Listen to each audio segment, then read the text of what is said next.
Maria returned to base expecting the worst. Commander Morrison was waiting in his office with a stack of disciplinary paperwork already prepared.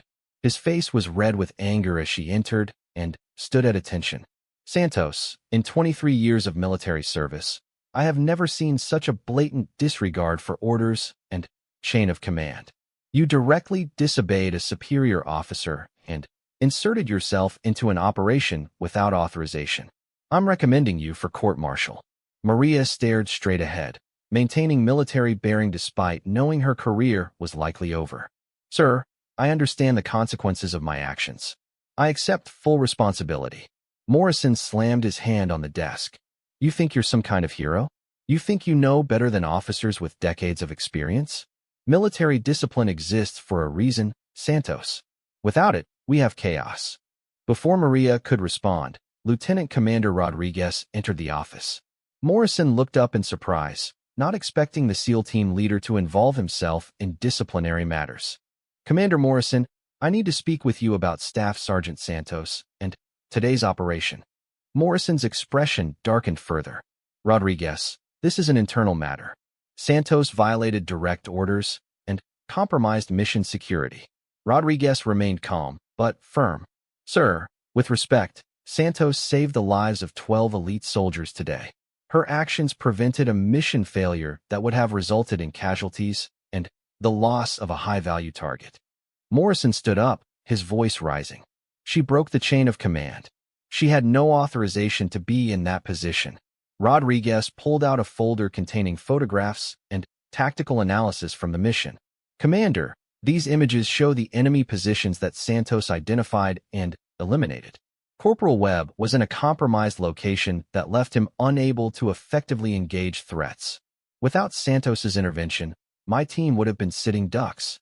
The base commander, Colonel Patricia Hayes, entered the office after hearing the raised voices. She was a no-nonsense officer who had earned her position through merit and battlefield experience. Both Morrison and Rodriguez immediately came to attention. At ease, gentlemen. I've been monitoring radio communications from today's operation, and I need a full briefing on what happened out there. Rodriguez provided a detailed account of the mission, emphasizing how Maria's actions had turned a potential disaster into a successful operation. He showed the colonel the enemy positions that Maria had eliminated and explained how Webb's assigned location had left the SEAL team vulnerable. Colonel Hayes studied the tactical maps and photographs carefully. Her expression remained neutral, but she was clearly processing the implications of what she was hearing. Morrison interrupted Rodriguez's briefing. Colonel, regardless of the outcome, Santos directly violated orders. If we allow subordinates to ignore the chain of command whenever they disagree with decisions, we undermine the entire military structure. Hayes looked at Morrison thoughtfully. Commander, walk me through your decision to assign Corporal Webb instead of Staff Sergeant Santos to this mission. Morrison hesitated, clearly uncomfortable with the question. Webb is a qualified marksman with good field experience. I felt he was the appropriate choice for the mission. Rodriguez stepped forward. Colonel, if I may, Santos demonstrated shooting ability that exceeded anyone I've worked with outside special operations. Her 7 shots eliminated 6 enemy snipers and saved a compromised mission. Hayes turned to Morrison. Commander, are you telling me you assigned a less qualified soldier to a critical mission? What was your reasoning for not selecting your most skilled marksman? Morrison's face flushed. Santos she's a woman. Combat operations require soldiers who can handle the physical and mental demands of warfare. I made a tactical decision based on operational requirements. The room fell silent.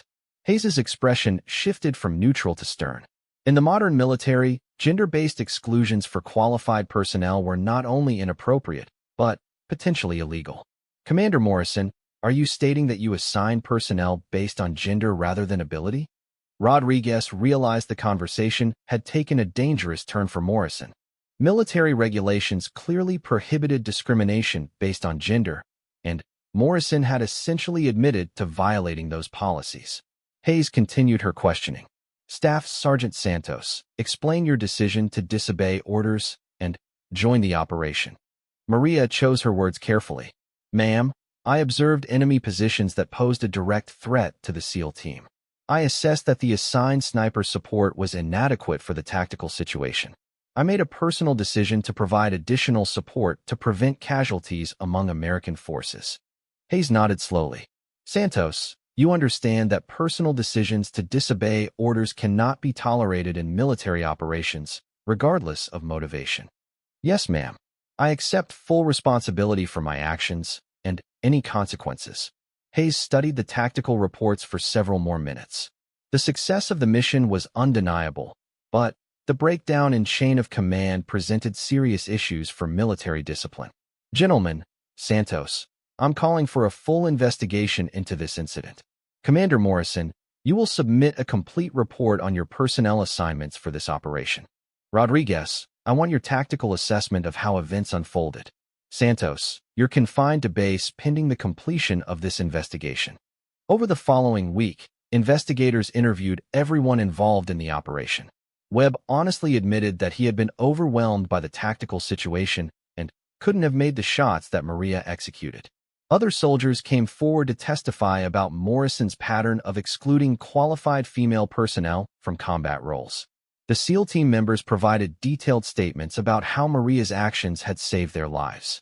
Military investigators reviewed radio communications, examined the tactical situation, and analyzed the enemy positions that Maria had eliminated.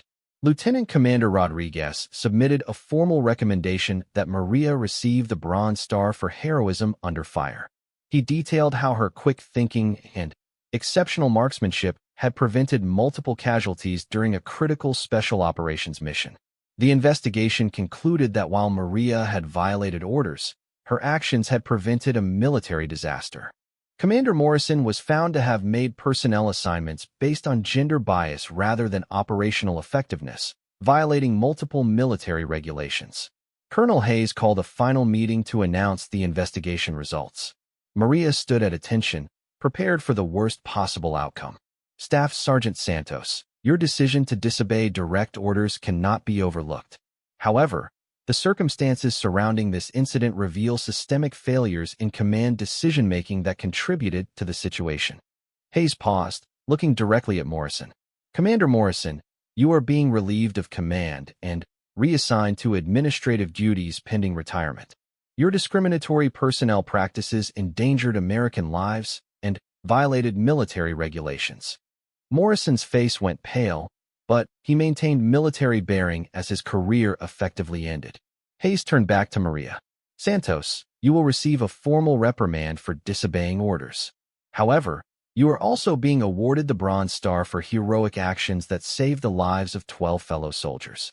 Additionally, you're being recommended for selection to the Army's elite sniper training program. Rodriguez smiled as Hayes continued. Sometimes the right action requires accepting difficult consequences.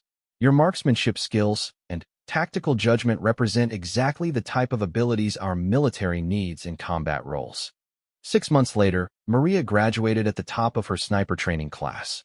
She went on to serve 3 more deployments, saving countless lives with her exceptional skills.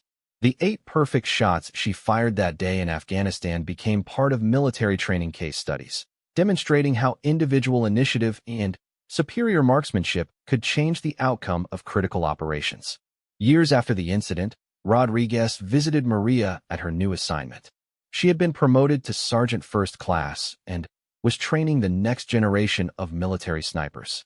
Any regrets about that day in Afghanistan? He asked. Maria smiled, watching her students practice on the range.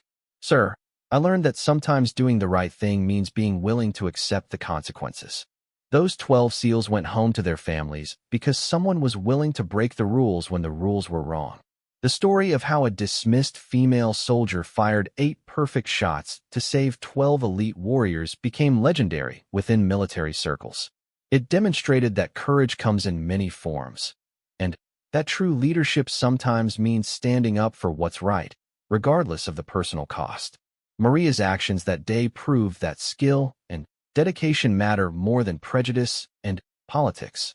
Her legacy inspired a new generation of female soldiers to pursue combat roles, knowing that their abilities would ultimately determine their success, not their gender.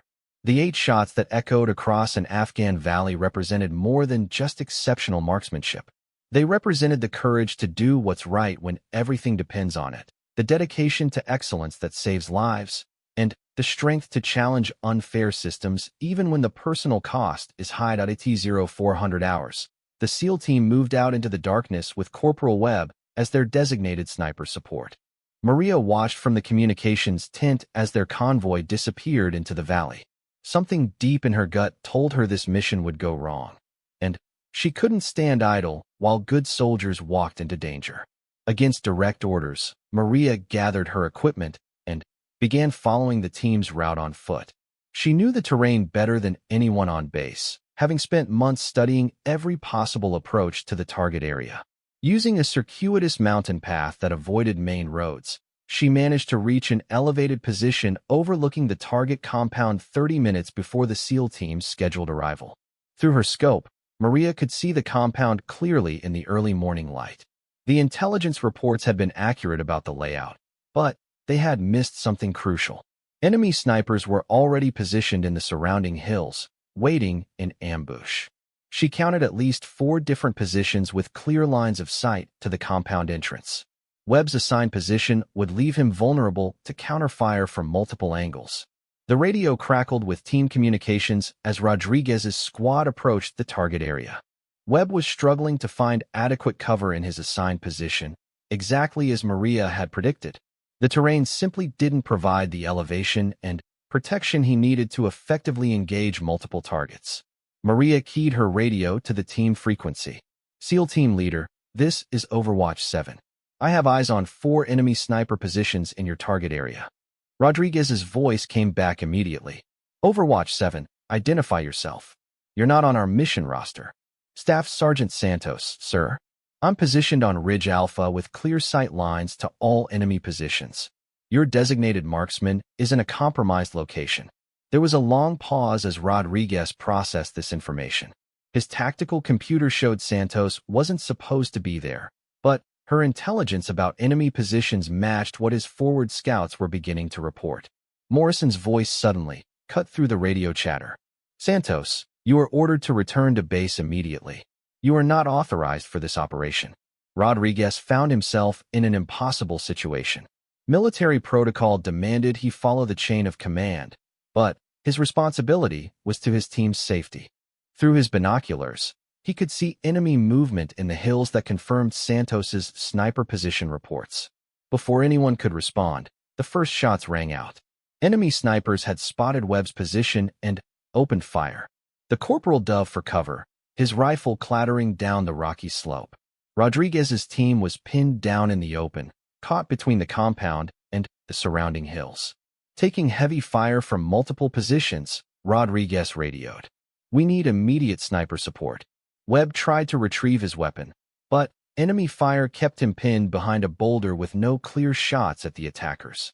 The SEAL team was trapped in a killing field, unable to advance or retreat safely. Maria didn't wait for permission.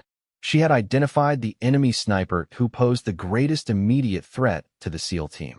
Her first shot rang out across the valley, and the enemy fire from the northern ridge went silent. One down. Overwatch 7, confirm your shot, Rodriguez called. Northern position eliminated. Moving to second target.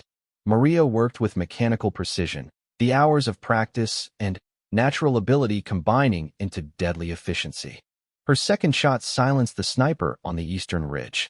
The enemy was beginning to realize they had a superior marksman working against them, and their fire became more erratic as they tried to locate her position.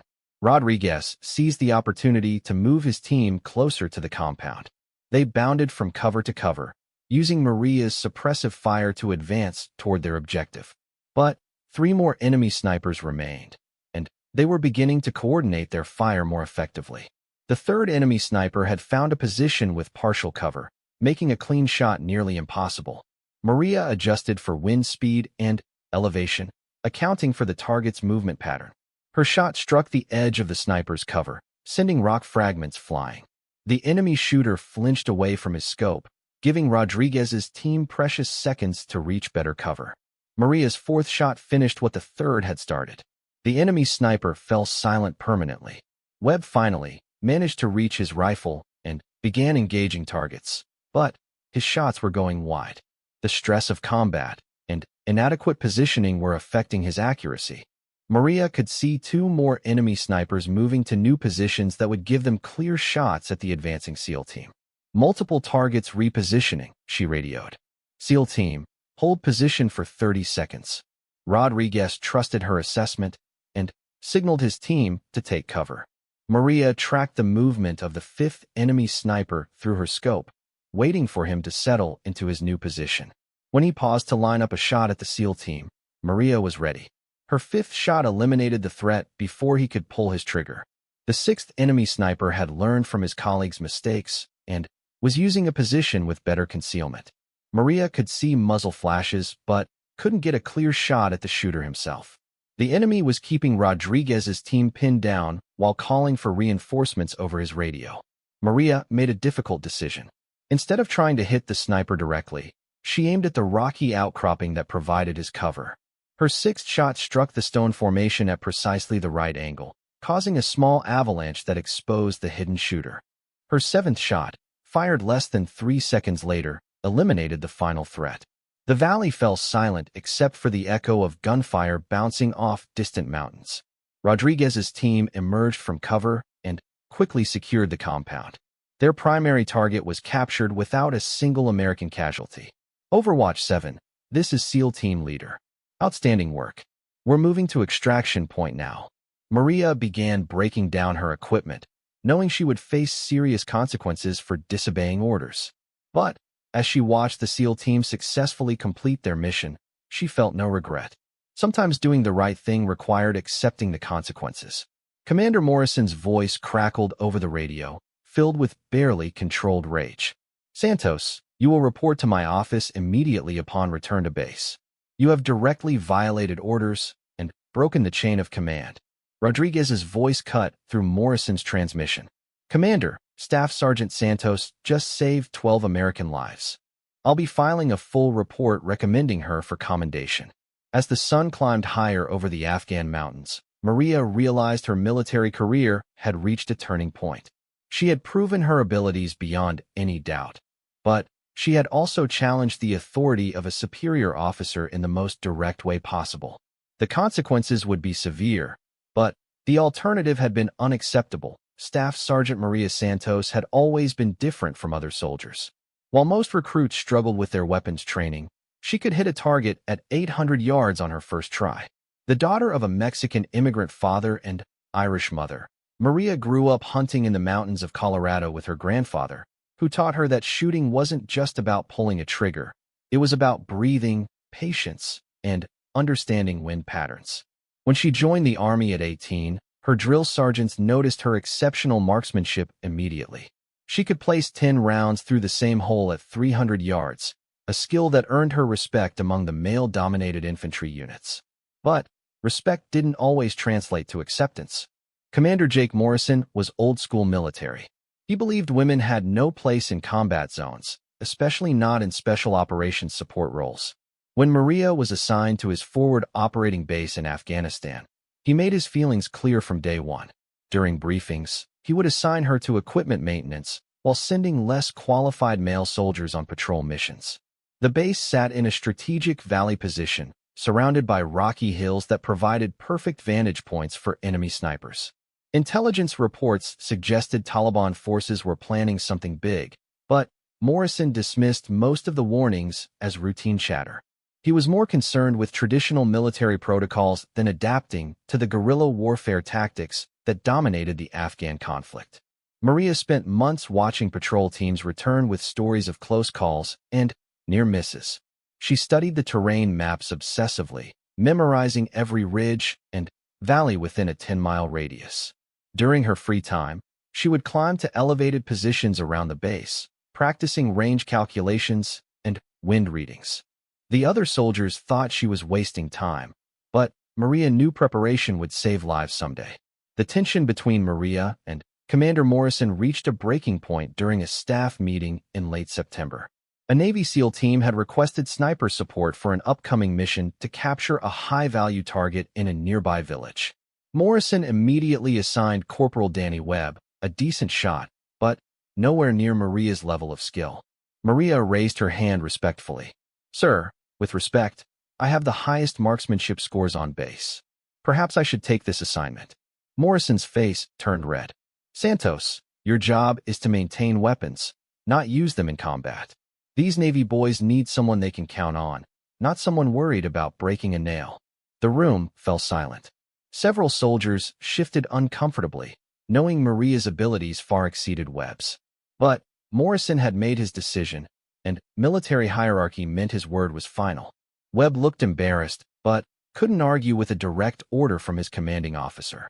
Maria bit her tongue, saluted, and left the meeting. That night, she sat in her bunk cleaning her rifle, knowing that politics and prejudice had just potentially compromised a critical mission. The SEAL team arrived 3 days later.